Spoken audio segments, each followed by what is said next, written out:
continuación voy a hacer la presentación del hecho de coyuntura internacional que elegí.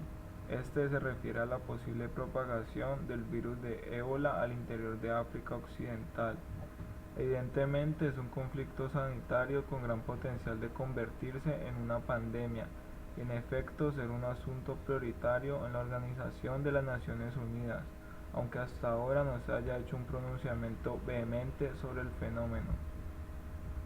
Primero, quiero hacer una introducción para relacionar directamente este hecho con la gobernabilidad global.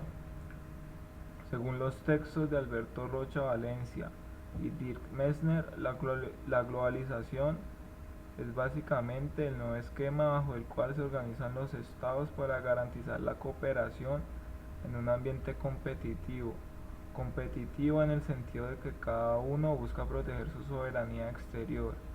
En ese orden de ideas, los estados responden a dinámicas económicas, incluso políticas, con el fin de trasladar sus conflictos internos al escenario de las relaciones internacionales para que se busquen auxilios y soluciones efectivas, bien sea con ONGs o organismos supranacionales.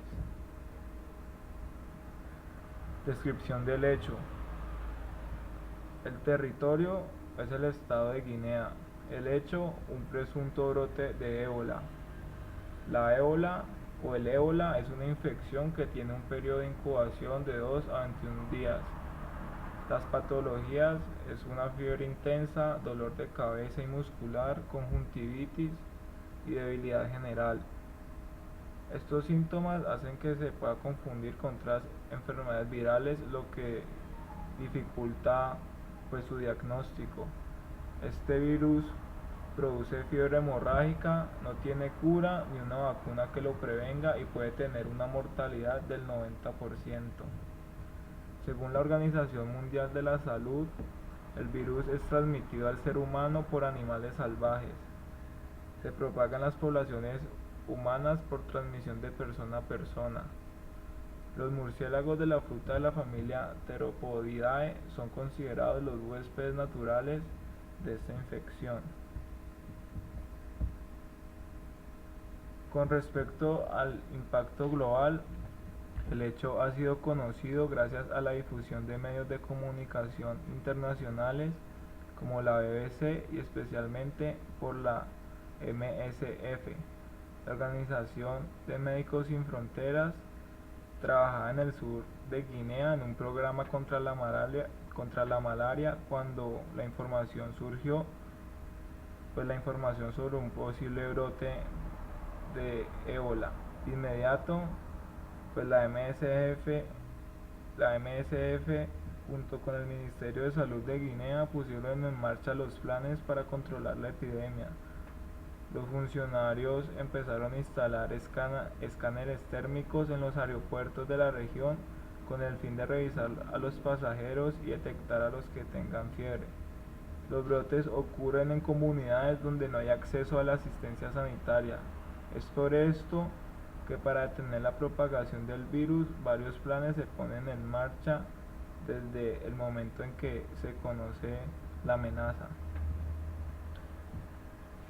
Cada año, cerca de 21.000 primates son importados a Estados Unidos. Recordemos que los animales son el foco de propagación de la infección. El primer antecedente que se tiene del ébola ocurrió en 1989 en una instalación de cuarentena en Reston, un suburbio de Virginia. Llegó un cargamento de 100 monos macacos cangrejeros, los cuales comenzaron a morir presentando un sangrado intestinal y un endurecimiento a causa de coágulos en sus partes o en sus órganos vitales.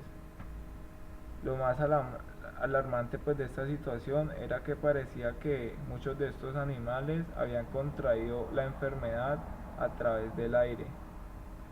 De las 178 personas que tuvieron contacto con los monos, 6 dieron positivo para anticuerpos con el virus en la sangre, después de un periodo en el que los infectados fueron puestos en cuarentena, ninguno de los 6 se enfermó. Sin embargo, este brote ocurrió en un lugar a escasos minutos de la capital de Estados Unidos, lo cual pues fue suficiente para que los Centros para el Control de Enfermedades pusieran en marcha restricciones a los importadores de primates a través de leyes que endurecían las pruebas y procedimientos de cuarentena, revocando así las licencias de las empresas involucradas en la importación de estos animales que estaban infectados. El primer interrogante que surge al conocer los antecedentes del posible brote de ébola es que después de tanto tiempo y partiendo del hecho que los Estados Unidos es una superpotencia con gran injerencia en los cursos de acción de organismos supranacionales como la ONU y en consecuencia sobre el plan de desarrollo del milenio que hace la ONU, donde se creó la OMS o la Organización Mundial de la Salud, extraña pues que Estados Unidos no haya compartido sus soluciones o la información sobre esta extraña infección, la cual tuvo una gran probabilidad de afectarlos y pues de causar la muerte de sus ciudadanos o de alguno de sus ciudadanos. Entonces también surgen interrogantes como si la proactividad y efectividad de los organismos depende de a qué estado se le ve afectado por la problemática o más bien si a las superpotencias en verdad les preocupa el bienestar global o los intereses nacionales o de sus corporaciones en función del sostenimiento del capitalismo, precisamente pues, al referirme a los Estados Unidos. Como datos complementarios, para entender la dimensión de esta infección, pues hasta ahora se sospecha de más de 90 casos y de 60 muertes, de las cuales 9 han sido confirmadas como ébola. También se empiezan a afectar otros territorios en el África Occidental, aparte de Guinea, como Liberia, Malí y Sierra Leona. Ya la infección ha llegado a la capital de Guinea, Conakry, una ciudad con más de 2 millones de habitantes. Las organizaciones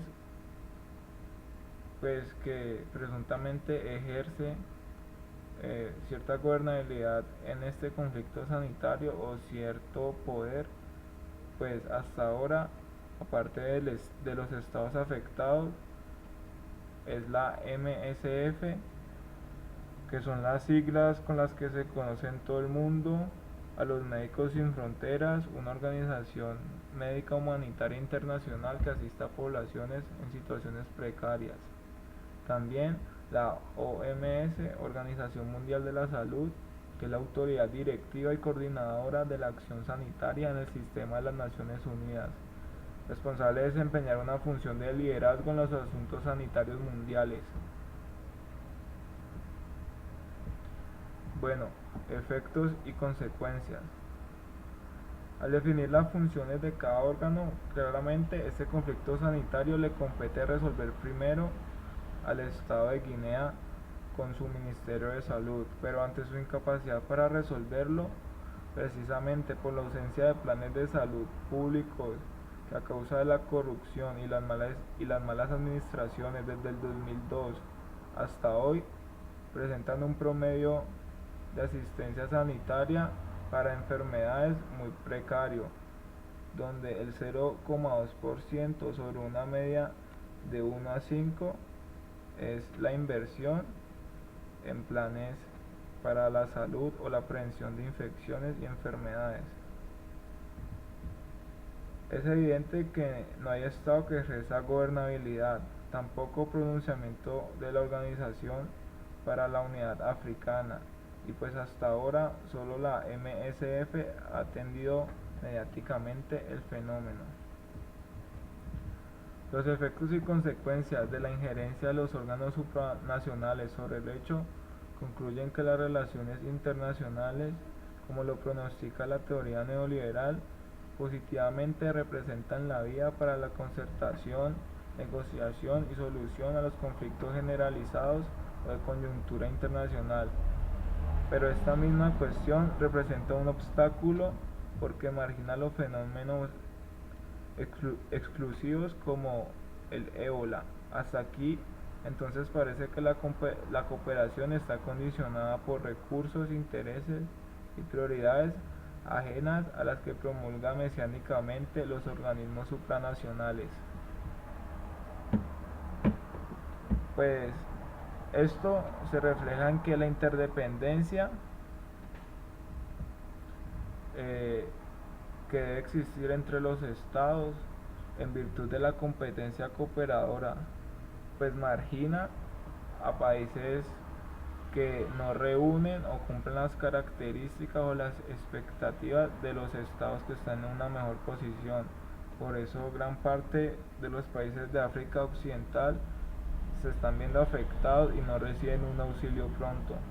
La ONU pues hasta ahora no se ha pronunciado sobre la posible epidemia y solo la MSF hace intentos por detectar y contrarrestar el virus.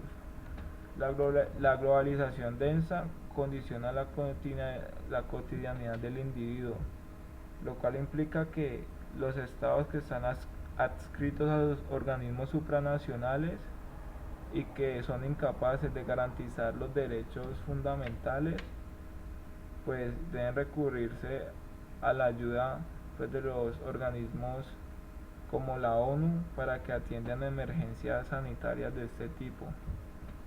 También surge la conclusión de que las redes económicas causan interdependencias sociales y ecológicas que se traducen en reacciones políticas. Aparentemente, el África Occidental no representa una utilidad económica para las empresas multinacionales o que tienen gran poder. Esto pues es preocupante porque las políticas no terminan ayudando a países como Guinea y no se piensan en soluciones efectivas para ellos.